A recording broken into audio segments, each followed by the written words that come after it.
And in Live on Live this afternoon, I'm joined in studio by Dr David Camroux, who is a senior researcher at the Centre for International Research at Sciences Po here in Paris. And you specialise in Southeast Asian politics and society.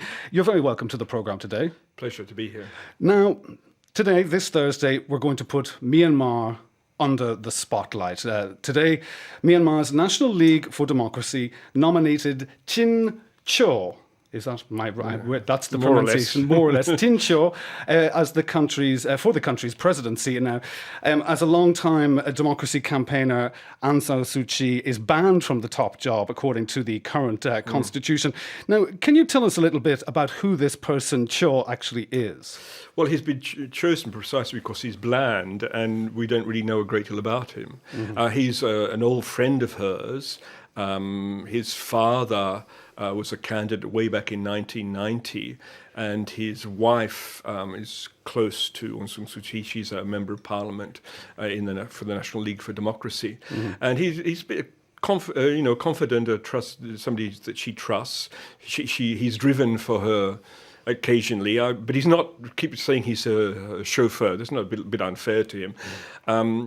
He's by training an economist, which is not necessarily a bad thing in Myanmar because the ruling party is sadly lacking in economic competence. Mm-hmm. But he's basically been chosen as a kind of figurehead who will listen to her and will follow her instructions. Acquiesce to her demands, indeed. We have heard today, the actual quote is that she will rule above this new president. That is the direct quote.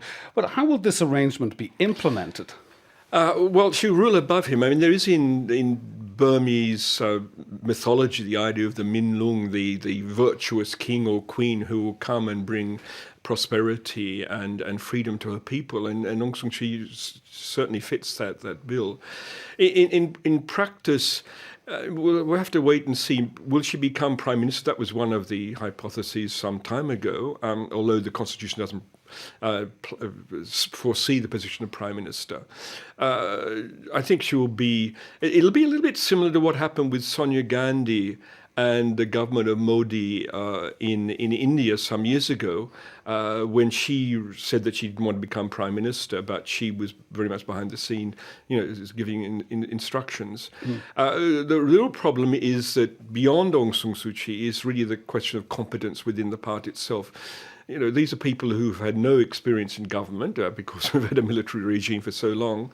And they've been making efforts to become parliamentarians, with a lot of support from the outside community and the international community. So there's a real question about beyond Aung San Suu Kyi, who does have kind of authoritarian tendencies. I mean, she does sort of talk a little bit like a school mom. Exactly, she has a very school momish manner at times. That's right. Yes. She admonished members of parliament recently for not, doing their homework enough to become real members of parliament.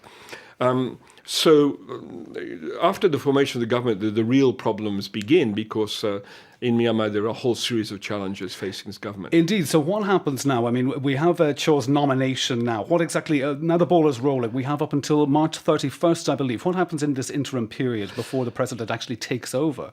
Well, I think the president will be clearly chosen next Monday. So it will just be, the military has planned in the constitution this very long period basically in order to protect its interests. And in the last months of Parliament, they've created a series of laws to protect their economic interests.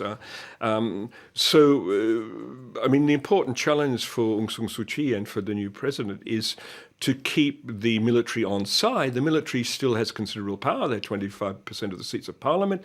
They control the interior ministry. They control the defense ministry. And above all, they control the Ministry of Borderland Security. And basically, the military has had a free run and will continue to have a free run in dealing with the insurgency movements on the periphery of Myanmar. And that is really one of perhaps the major challenges of Myanmar for the new government, is to find a model federalism, whatever, that will bring the ethnic groups on board. Only 7 or 8, I think, of the groups have signed the ceasefire with the previous government, not the major groups, not the... And the situation, for example, has deteriorated in the Shan state. So this is one of the first major challenges is to complete the ceasefire process.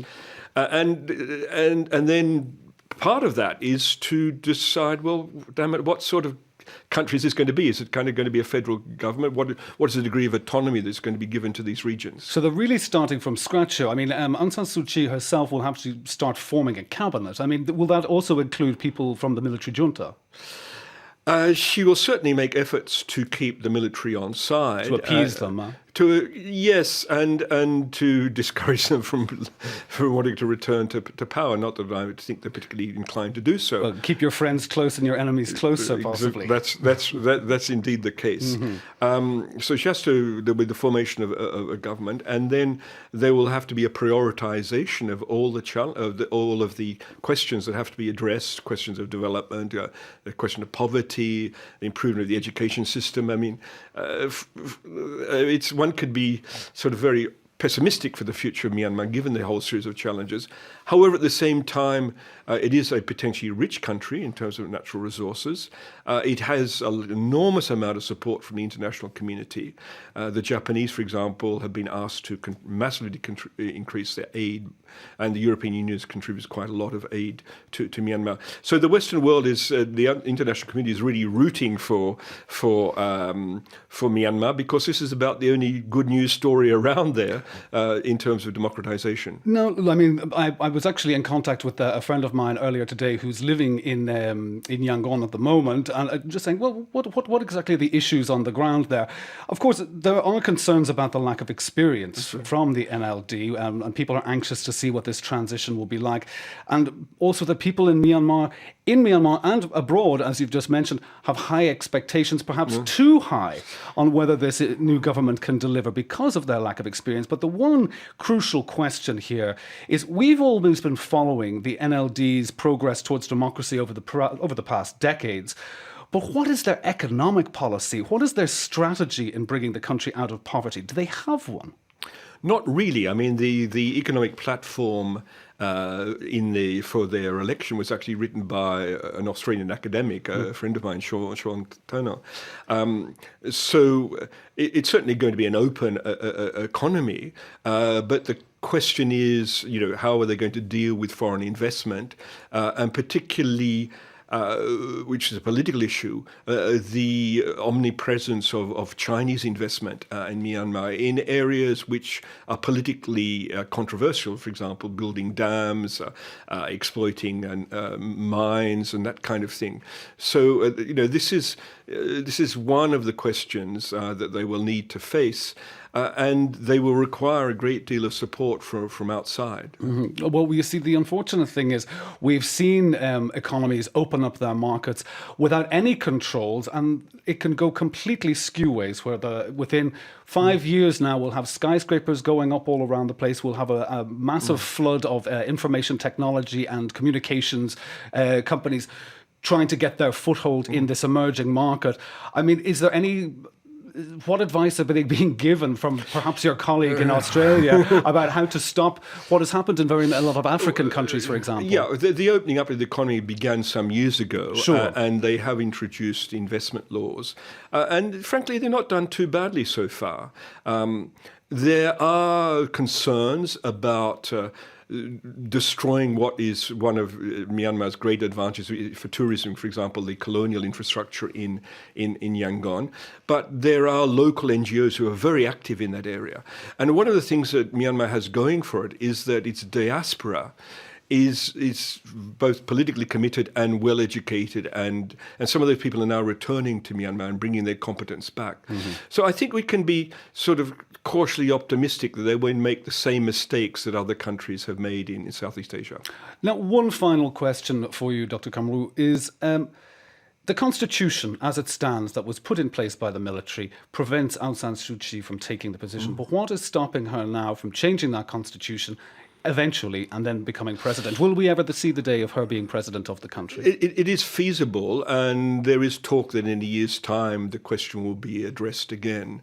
I think the military really needs to be reassured that they will not lose all of their privileges, and that their economic interests will be protected. So in a year or two's time, when they feel comfortable about what's happening, perhaps we'll see a change in the Constitution. Dr. David Camroux, thank you very much for joining me on Paris Live PM today. Real pleasure. Thank you.